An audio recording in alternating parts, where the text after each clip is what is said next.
Hello friends, welcome to my TET class. Friends, आज हम पढ़ेंगे हमारा पर्यावरण। यहाँ से पिछले साल पेपर में 15 क्वेश्चन आए थे और इस बुक की हमने पहली वीडियो कंप्लीट कर लिया, यानी कि पहला टॉपिक कंप्लीट कर लिया। आज हम दूसरा टॉपिक देखने वाले हैं। तो आइए स्टार्ट करते हैं अपना दूसरा टॉपिक। दूसरा टॉपिक है हमारे प्राकृतिक संसाधन। प्राकृतिक संसाधन क्या है? हमें अपने जीवन जीने के लिए बहुत सारे साधनों की जरूरत पड़ती है। वो किसी न किसी रूप में हमें प्रकृति द्वारा ही प्रदत्त होते हैं। तो ये चीजें क्या कहलाती हैं? प्राकृतिक संसाधन। बुक को भी एक बार पढ़ लेते हैं। दिया है, हमारे आसपास उपस्थित हर वस्तु जिसका प्रयोग हम अपनी विभिन्न आवश्यकताओं को पूरा करने के लिए करते हैं, वो क्या कहलाते हैं? आपके वो संसाधन कहलाते हैं। उदाहरण के लिए जल। जब हमें प्यास लगती है, हम पानी पी के अपनी प्यास बुझाते हैं और यही जल हमें नहाने के लिए, कपड़ा धोने के लिए, सिंचाई आदि कार्यों में भी काम आते हैं। तो जल क्या है? एक संसाधन है। उसी प्रकार से जो वस्तु हमें प्रकृति से प्राप्त होती हैं तथा जिनसे हम किसी प्रकार का परिवर्तन नहीं कर सकते, प्राकृतिक संसाधन कहलाते हैं। प्रकृति के द्वारा यह जैसी उत्पन्न होती है, उनका हम उसी रूप में प्रयोग करते हैं, जैसे हवा, जल, ऊर्जा, मिट्टी आदि। स्पष्ट है कि ऐसे संसाधन जिनको बनाने में मनुष्य का कोई योगदान नहीं होता, अर्थात ये संसाधन हमें प्रकृति द्वारा निःशुल्क प्राप्त होते हैं, प्राकृतिक संसाधन कहलाते हैं। ये आपको प्रकृति से एकदम निःशुल्क प्राप्त होते हैं, इसलिए ये क्या कहलाते हैं? आपके प्राकृतिक संसाधन। हवाओं का रुख बहुत ज्यादा तेज है, इसलिए पेड़ उड़ रहे हैं, तो थोड़ी सी प्रॉब्लम होगी।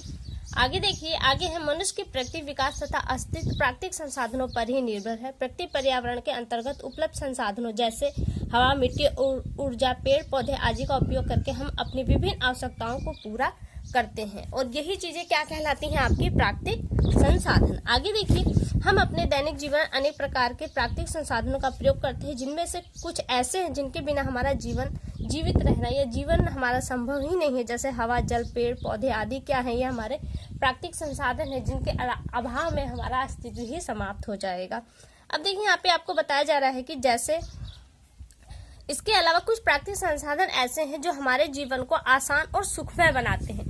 कुछ तो आवश्यक है, जैसे जल, हवा। क्या है? ये आपकी आवश्यक संसाधन है, इसके अभाव में मानव जीवन संभव या कोई भी जीवन संभव नहीं है। लेकिन कुछ संसाधन ऐसे हैं जिनके बिना मानव जीवन संभव तो है, लेकिन ये कहे कि न हो पाए ऐसा नहीं है, वरन क्या है? वो हमारे जीवन को जीने में सरल बनाता है। जैसे खनिज पदार्थ, पेट्रोल, डीजल, कोयला आदि। क्या होता है? आप इनका प्रयोग करते हैं तो आपको जो शारीरिक श्रम करना पड़ रहा था, वो अब नहीं करना पड़ेगा या कम करना पड़ेगा। आप गाड़ी से किसी दूरी के तय कर लेंगे। तो ये क्या है? आपका ये आपके जीवन को सरल बनाता है। ये आवश्यक नहीं है, ये सरल बनाता है।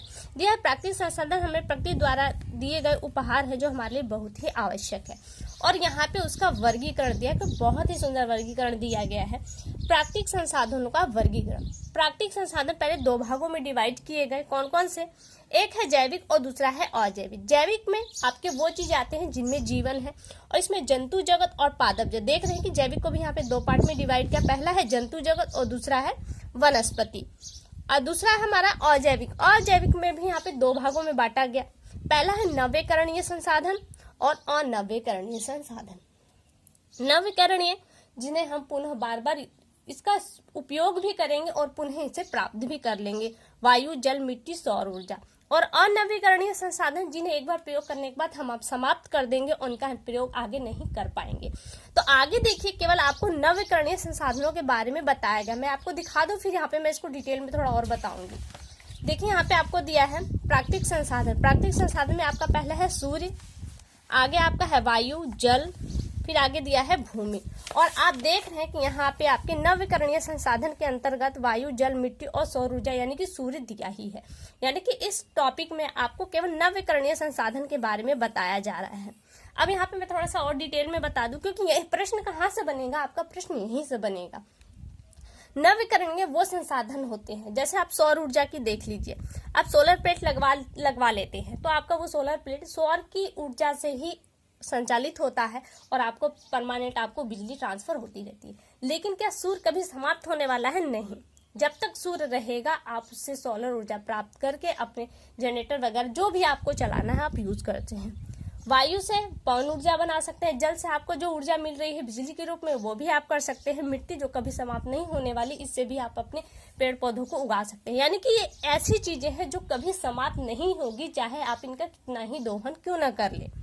तो ये नवीकरणीय संसाधन कहलाते हैं, जिनका दोहन करने पर भी वो समाप्त न हो वरन बने रहे प्रकृति में, वो नवीकरणीय संसाधन कहलाते हैं। जबकि आगे आपका दिया है अनवीकरणीय संसाधन। अनवीकरणीय संसाधन में वो संसाधन आते हैं जिनका उपयोग करने के बाद वो समाप्त हो जाते हैं, आप पुनः उपयोग नहीं कर सकते।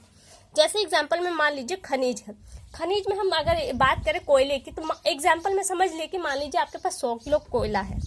100 किलो कोयला, आप 100 किलो कोयला जब खर्च कर लेंगे तो आपके पास क्या बचेगा? कुछ भी नहीं। आपकी भविष्य जो आने वाली पीढ़ी है वो इस कोयले को नहीं जान पाएगी। यानी कि जो खनिज संसाधन है, आपके जीवाश्म ईंधन है, कोयला है, खनिज है, आपके जो धात्विक पदार्थ खनिज कर निकाले जाते हैं, वो अगर एक बार समाप्त हो जाएंगे तो फिर उन्हें प्राप्त करना मुश्किल है, क्योंकि प्रकृति इन्हें हजारों करोड़ों वर्षों के बाद बनाती है। ये हमसे संभव नहीं है। लेकिन वायु, जल, मिट्टी, ऊर्जा द्वारा जो हम प्राप्त करते हैं वो हमारे लिए पॉसिबल है और जिसे हम बना सकते हैं। इसलिए ये क्या कहलाते हैं? आपके नवीकरणीय संसाधन। और यहाँ पे आपके नवीकरणीय संसाधन के बारे में ही दिया गया है, उनका उपयोग और क्या क्या हमें मिलता है। यहाँ पे देखिए सूर्य यानी कि सौर ऊर्जा के बारे में बताया गया है, वायु यानी कि पवन ऊर्जा के बारे में उनके महत्व को समझाया गया है, फिर यहाँ जल के बारे में आपके महत्व उसको बताया गया है, और यहाँ पे भूमि यानी कि मृदा के बारे में आपको इसका डिटेल बताया गया है। तो यहाँ पे कोई चीजें खास नहीं है, हम आगे बढ़ जाते हैं। आगे दिया है वर्तमान समय में जनसंख्या में निरंतर वृद्धि हो रही है। बढ़ती जनसंख्या की आवश्यकताओं को पूरा करने के लिए कृषि तथा उद्योग धंधों पर प्रभाव दिन प्रतिदिन बढ़ रहा है, जो हमारे प्राकृतिक संसाधन को प्रभावित कर रहा है, क्योंकि सारे आपके बिजनेस क्या है, किसी न किसी रूप में प्रकृति पर ही निर्भर है। यदि हम बिना सोचे समझे लगातार प्राकृतिक संसाधनों का दोहन करते रहे तो वह दिन दूर नहीं जब हम इनसे वंचित हो जाएंगे। अतः हमें प्राकृतिक संसाधनों के महत्व को समझना होगा और उनके संतुलन तथा बचाव के उपाय करने होंगे। और यही कारण है कि आपसे बार बार कहा जाता है कि आप पेड़ लगाएं, क्योंकि पेड़ अपने आप में एक प्राकृतिक संतुलन बनाता है।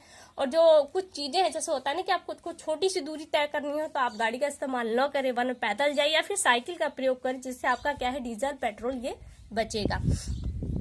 आगे दिया है, इस प्रकार हमने जाना कि मानव जीवन, पेड़ पौधे और जीव जंतुओं के विकास में प्राकृतिक संसाधन अत्यंत महत्वपूर्ण हैं।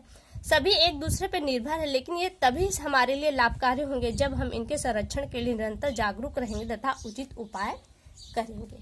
तो फ्रेंड्स, यहाँ से देखिए आपने जान लिया प्राकृतिक संसाधन। और देखिए प्रश्न आपसे कहाँ से बनेगा और किस तरह का प्रश्न बनेगा। आपका प्रश्न बनेगा तो केवल यहाँ से बनेगा, अजैविक संसाधन से। प्रश्न आपसे पूछा जाएगा कि वायु आपको ऑप्शन में दिया जाएगा और पूछा जाएगा कि ये कौन सा संसाधन है, या एक प्रश्न बनेगा कि नवीकरणीय संसाधन छाटी, 4 ऑप्शन के आपको छाटना होगा, ये आपको छाटना होगा और नवीकरणीय संसाधन, या फिर आपसे नाम देकर पूछेगा कि सौर ऊर्जा किस प्रकार का संसाधन है, वो आपको यहाँ पे लिखना पड़ेगा। यानी कि इस टॉपिक से कहीं से प्रश्न बनेगा तो वो केवल यहीं से प्रश्न बनने वाला है आपका। ठीक है, अब यहाँ पे कौन से प्रश्न उन्हें देख लेते हैं। अभ्यास में आपके प्रश्न उत्तर है जो हमारे लिए नहीं है, बच्चों के लिए, तो इसे छोड़ देते हैं। आगे है सही मिलान कीजिए। मिलान करना है वायु, जल, भूमि, सूर्य का प्रकाश है। किससे मिलान करना है? हमारे जीवन शरीर का 70% भाग बना है, ऑक्सीजन होती है, वह हमें विटामिन डी में मदद करता है, खनिज पदार्थ का भंडार है। अब यहाँ से देख ले वायु, वायु में क्या है, वायु में ऑक्सीजन होती है, इसलिए आपका ये यहाँ से मिलेगा। जल, जल से हमारे शरीर का 70% हिस्सा बना होता है, ये भी आप जानते होंगे, ये भी अपने आप में एक प्रश्न है। आगे है भूमि, भूमि से ही हमें समस्त खनिज पदार्थ के भंडार मिलते हैं, तो यहाँ पे आपका इसमें हो गया।